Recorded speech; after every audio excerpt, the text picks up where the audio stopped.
नमस्कार, मी सारिका साळुंखे. S9च्या बातमीपत्रात आपलं स्वागत. सुरुवातीला एक नजर आजच्या ठळक घडामोडींवर. हेडलाईन: डाळ दरवाढी विरोधात मुलुंडमध्ये NCPच्या महिलांनी केले आंदोलन. ठाण्यात सुरक्षेच्या मागणीकरिता भूमी अभिलेख कार्यालयात लेखी बंद आंदोलन. स्मार्ट सिटी प्रकल्पामध्ये नागरिकांच्या सूचना आणि मते जाणून घेण्याकरिता ठाणे महानगरपालिकेच्या वतीने आयोजित केलेल्या चर्चासत्रामध्ये नागरिकांनी मांडल्या आपल्या सूचना. ठाणे शहराची स्मार्ट सिटी प्रकल्पामध्ये निवड करण्यात आली. या संदर्भात नागरिकांसह चर्चा करण्याकरिता ठाणे महानगरपालिकेच्या वतीने डॉक्टर काशीनाथ घाणेकर नाट्यगृहात चर्चासत्राचं आयोजन करण्यात आलं होतं. या चर्चासत्रास आयुक्त संजीव जयस्वाल, महापौर संजय मोरे, उपमहापौर राजेंद्र साप्ते, सभागृह नेते अनिता गौरी यांसह अर्बन प्लॅनर्स, स्मार्ट सिटीचे सल्लागार, क्रिसल संस्थेचे पदाधिकारी या चर्चेस प्रामुख्याने उपस्थित होते. तर अतिरिक्त आयुक्त सुनील चव्हाण यांनी स्मार्ट सिटीबाबत प्रकल्पाची पार्श्वभूमी स्पष्ट करीत कार्यक्रमाची सुरुवात केली. स्मार्ट सिटी मिशनमध्ये 100 शहरातील 10 शहरांना प्राथमिक स्वरूपातील निधी दिला जाणार आहे. तर एकूण 100 कोटींचा निधी दिला जाणार असून 3 टप्प्यामध्ये याचे वितरण होईल. तर पहिल्या 10 शहरांमध्ये ठाणे शहर असावे ही यामागील प्रमुख भूमिका असल्याचं या कार्यक्रमादरम्यान स्पष्ट करण्यात आलं. आयुक्त संजीव जयस्वाल यांनी स्मार्ट सिटी अंतर्गत निवडलेल्या शहराचे अंतर्गत स्ट्रक्चर वेगळे आहे, तर स्थानिक नागरिकांना त्याबाबत जास्त माहीत असून त्यांना वाटणाऱ्या सूचना, समस्या त्यांनी या चर्चेअंतर्गत मांडाव्यात अथवा ईमेलद्वारे सांगाव्यात असं जाहीर आवाहनही केलं.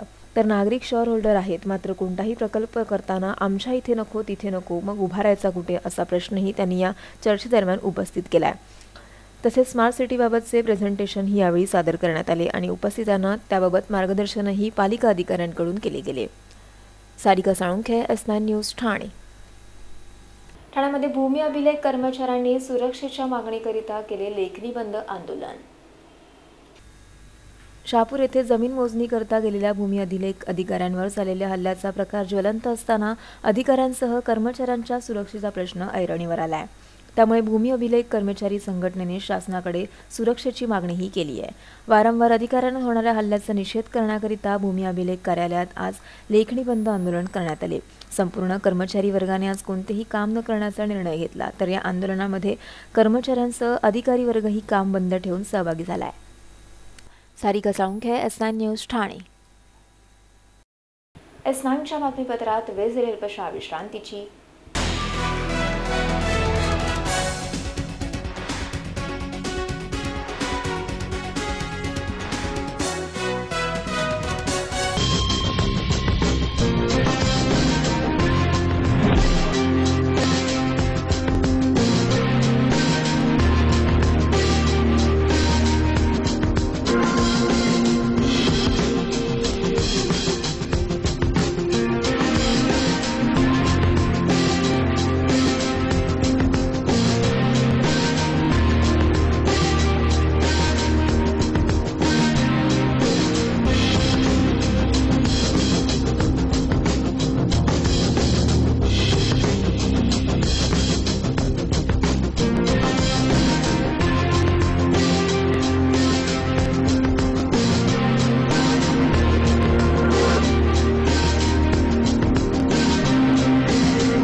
ठाणे महानगरपालिका हद्दीत घर घेताय का?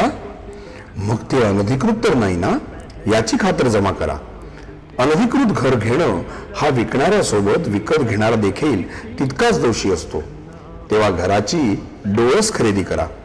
आपली कुठे फसवणूक तर होत नाही ना, यासाठी ठाणे महानगरपालिका मुख्यालयातील 4थ्या मजल्यावरील बांधकाम विभागात घराचा सर्वे नंबर, टिक्का नंबर याची खातर जमा करा.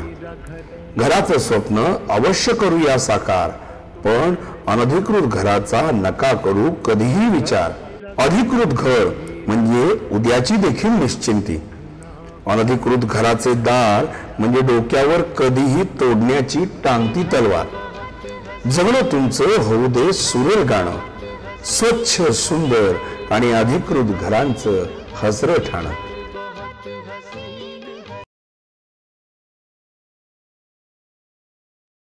स्वप्नील जोशी, तरुण, सुपरहिट, विश्वासार्ह आणि सगळ्यात वेगानं वाढणारा ब्रँड. रेडी रेडी रेडी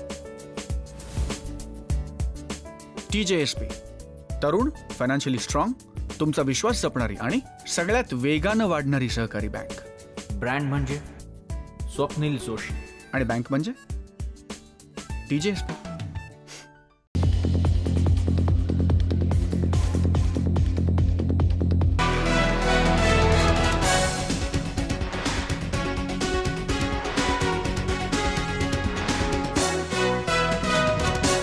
S9च्या बातमीपत्रात आपलं स्वागत. मुलुंड रेल्वे स्थानकामध्ये राष्ट्रवादी काँग्रेसच्या महिलांनी डाळींच्या दरवाढी विरोधात आंदोलन केले, तर लवकरात लवकर किमती कमी न झाल्यास तीव्र आंदोलनाचा इशाराही त्यांनी दिलाय. डाळींचे दर वाढल्याने गृहिणींना स्वयंपाकगृहात चांगलीच कसरत सध्या करावी लागते. स्वयंपाक करताना डाळीला पर्याय म्हणून विविध प्रकारच्या सूपसाट आहारामध्ये समावेश करण्यात आलाय. डाळींची दरवाढ झाल्याने आहारातील पौष्टिक घटकांचा तुटवडा सामान्यांना भेडसावतोय. आधीच दुष्काळामुळे भाज्यांची दरवाढ झाली आहे, तर साठे बाजारांमुळे डाळीवरही संक्रांत उडवली आहे. त्यामुळे संतप्त झालेल्या गृहिणींनी एकत्र येऊन या दरवाढीला विरोध केलाय. राष्ट्रवादी काँग्रेसच्या नगरसेविका मीनाक्षी पाटील यांच्या मार्गदर्शनाखाली आज मुलुंड रेल्वे स्थानकामध्ये आंदोलन करण्यात आलं. यावेळी राष्ट्रवादीच्या महिला पदाधिकारीही या आंदोलनामध्ये सहभागी झाल्या होत्या. अच्छे दिन आएंगेचे आश्वासन देणाऱ्या भाजपा सरकारवर या आंदोलनादरम्यान चांगलीच टीकाटिप्पणी करण्यात आली. आज राष्ट्रवादी काँग्रेस पार्टीचे आदरणीय नेते शरदचंद्रजी पवार साहेब यांच्या नेतृत्वाखाली आज हल्लाबोल मोर्चा काढलेला आहे.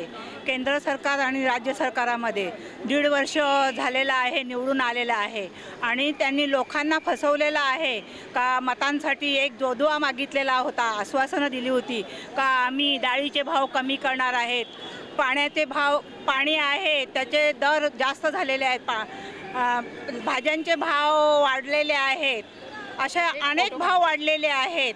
लोकांना अन्न, वस्त्र आणि निवारा हे पाहिजे असतं, परंतु हे सर्व नाहीसं झालेलं आहे. सर्वच ठिकाणी भाव वाढलेले आहेत. तर आज मी निषेध करण्यासाठी मोदी सरकारच्या विरोधात मोर्चा काढलेला आहे. Yogesh Mawade, S9 news, Mumbai. दिवाळीच्या पार्श्वभूमीवर बाजारात वेगवेगळ्या प्रकारच्या पंत्या दाखल झाल्या असून पारंपरिक पंत्यांना महिलांची अधिक पसंती मिळतेय. दिवाळी हा सण म्हटलं की संपूर्ण परिसर हा दिव्यांच्या रोषणाईने उजळून जातो. आकर्षक विद्युत रोषणाईसह पारंपरिक दिव्यांनाही या सणामध्ये मोठ्या प्रमाणात अशी मागणी आहे. ठाण्यातील मार्केट परिसरात धारावी होऊन विविध प्रकारचे आकर्षक असे दिवे पणत्या विक्रीकरिता दाखल झाल्यात. फतिमा देवरिया या गेल्या 50 वर्षापासून दिवे पणत्यांची विक्री येथे करतायत. लक्ष्मीची पावले, स्वस्तिक, कासव, हत्ती, मोर, कमळ, मंदिर स्वरूपातील दिवा, चौकोनी आकारात चौकोनी, गोलाकार, त्याचबरोबर मटकापंती तसेच वेगवेगळ्या फुलांच्या आकारातील पणत्या येथे विक्री करता उपलब्ध झाल्या. त्याचबरोबर ऑइल पेंट, पोस्टल रंगांनी त्यावर आकर्षक असे रंगकामही करण्यात आले आहे. 5 रुपयांपासून 400 रुपयांपर्यंत विविध प्रकारच्या पणत्यांची किंमत आहे. दिवाळी सणाच्या पार्श्वभूमीवर महिलांनी पणत्यांची खरेदीही सुरू केली आहे. तर पणती विक्रेत्या फतिमा यांनी याबाबत माहिती दिली. मराठी जाम जगायला मिळणार 300-400 आयटम आहे. नवीन ज्या दादा चालू येते मार्केट में आणते असं आहे. कुठून या सगळ्या पणत्या येते मद्रास, कलकत्ता, सब आदमघाट किधर किधर से आता है, एक जगह से नहीं मिलती. ते हाथी बनती, ते कंडील बनती, ते काचबा बनती, ते वेगळं बनती आहे, छोटा बड़ा सेट वगैरे अलग अलग डिजाइन का बनती. हाँ ते 5 वाला है, 40 का डजन बिकते है. 8 रुपयाला एक बिकते, 2 रुपयाला पण आहे, 3 रुपयाला पण आहे, 1 रुपया भी आहे, असं आहे. Sarika Salunkhe, S9 news, Thane. शेवटी पुन्हा एक नजर आजच्या ठळक घडामोडींवर. हेडलाईन: डाळ दरवाढी विरोधात मुलुंडमध्ये NCPच्या महिलांनी केले आंदोलन. ठाण्यात सुरक्षेच्या मागणीकरिता भूमी अभिलेख कार्यालयात लेखी बंद आंदोलन. S9च्या बातमीपत्राला इथेच थांबू. तोपर्यंत नमस्कार.